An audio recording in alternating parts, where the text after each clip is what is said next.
bring Carl in here. Carl Jones of Channel 4 in Buffalo, former Syracuse grad as well. Carl, we just played Jordan Palmer talking about Kyle McCord coming in. No doubt he can make all the throws, and he's an incredible passer. My biggest fear would be, he can't move. So is there room in the league for an Eli? That might not be the best comp, but if I'm comping McCord anywhere, he's got to be a guy that doesn't move.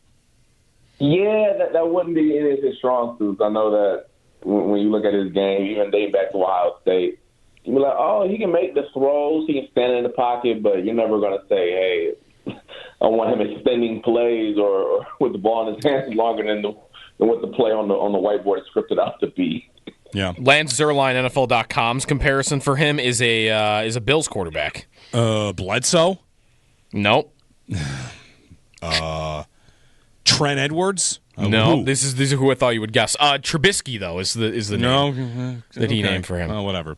Anyway, Carl, good morning. We didn't bring you on to necessarily talk about Kyle McCord, but hey, whatever. I mean, it's draft season, and it's interesting to see how this all shakes out. Carl, as we get ready for draft season and we dig into it, we played a clip from Keon Coleman earlier. He laid out what the Bills need. A couple defensive linemen, a couple corners, receiver. If there's a spot you're thinking about that maybe you're more bullish on than everybody else is there one you think people are not giving enough attention to that they need in the draft, like first-round pick? I think the three spots that everyone is looking at, receiver, D-line, corner, I think the proper energy has been given to those spots. I will say, though, that I haven't really buzzed off of the fact that they need some difference makers up front. And obviously signing Joey Bosa is the ultimate. It doesn't get more boom or bust than that. So obviously I think some people's idea on attacking up front maybe has changed a little bit, but in my eyes it hasn't, just because of how boom or bust of a move it is. So listen, it's not sexy if come in a month where in the late first round the Bills draft the big boy, and then maybe in the second round they do the same. But I think you take a couple swings in that area to see if you can finally solidify that room and change things around, because that is the one room where I think that's the biggest difference come postseason time. Is there a position you think is not getting enough attention right now that is a possibility for them in the first two rounds at least? I wouldn't be a fan of it, but I could see them making something at safety, not first round. And if the board falls a certain way where I don't see Malachi Starks falling that far, I see teams. They made the mistake with Kyle Hamilton, and they made the same mistake 2 years later with Brian Branch, so I don't see them doing it again. But if, God forbid, teams don't wise up on just taking really good safeties early in the first round, I think you take Malachi Starks and just deal with the consequences of a depth chart later. He might be the only one where I'll be okay with them taking a safety in the first round. But I don't think any of the safeties on the roster have precluded or blocked off any early guy from coming in and competing for that spot, like a Malachi Starks. The other guys, like a Imawari or Xavier Watts, I don't think the value is there. But God forbid that teams pull a Brian Branch or Kyle Hamilton again and just overlook the safety position.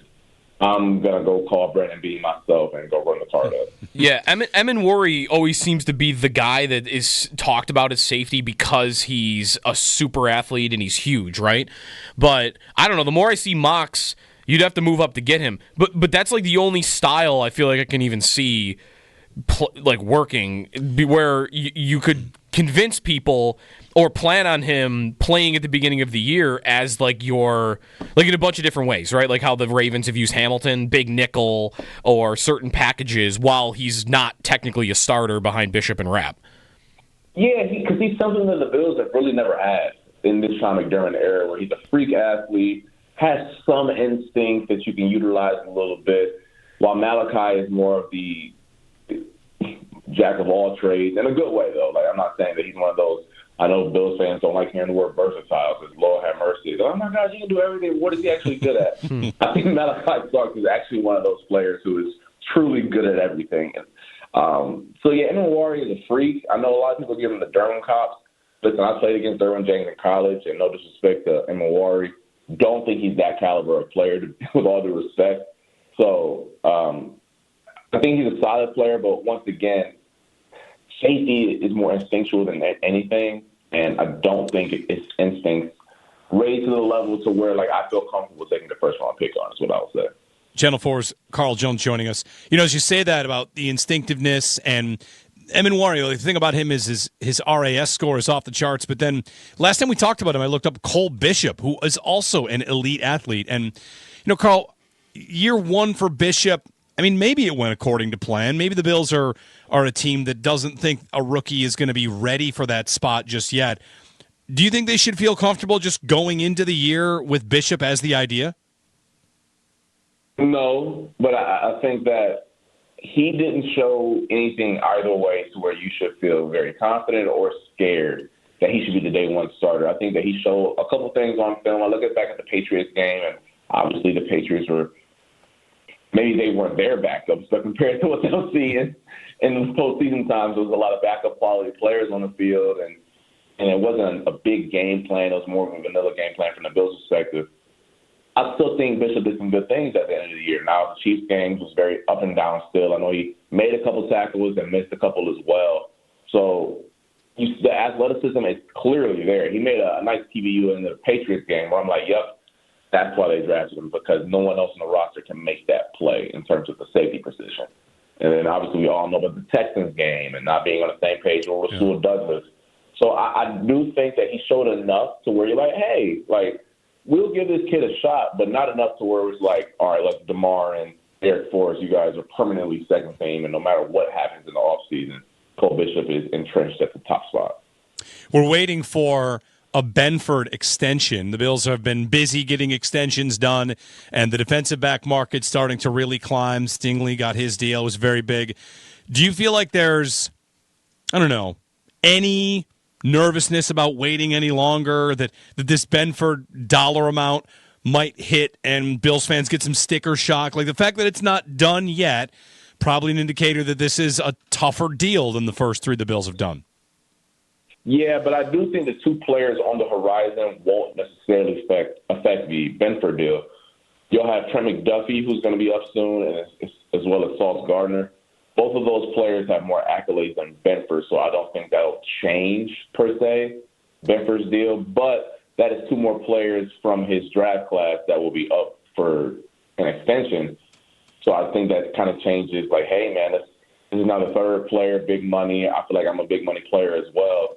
And Benford's that unique case of, yes, in Western New York, he's known as a very good player, but he's never gotten the national accolades. So how does that work in negotiations? I truly don't know.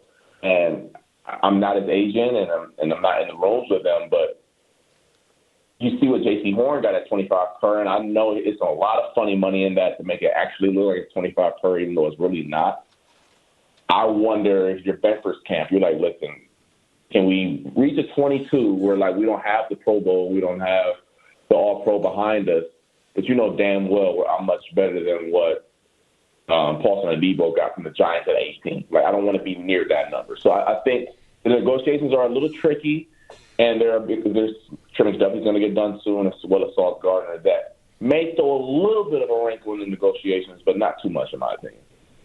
You're a Cleveland guy. Do you have any opinion on the stadium fiasco of them trying to move out of downtown to go to the Dome in the suburbs?